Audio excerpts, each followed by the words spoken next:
مش عاملة أكل، هشيل كل حاجة ومش عاملة أكل. اللي مهان عليك يا راجل أنت اللي ما عندكش ذنب تقول لي تعالي يوم 15 يوم ولا 14 يوم من رمضان عدوا.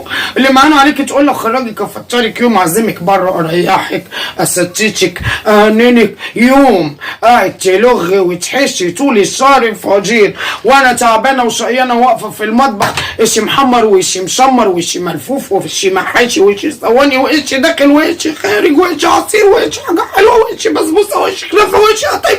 ما عندكش دم خالص، ما عندكش دم خالص. بفضل مزروعة في المطبخ من صباحية ربنا لحد قبل الفجر ما يجن بنص ساعة، عشان بقى إيه أكون بحضر السحور وأشطب مواعين السحور، وبعد كده العصاير، وبعد كده كوباية الشاي عشان تحبس وتتكتم وتقفل وتخش تنام. إيه ما أنا لبست وجهزت، خلاص لبست وجهزت، مش هعمل أكل، سكت على الأكل خلاص.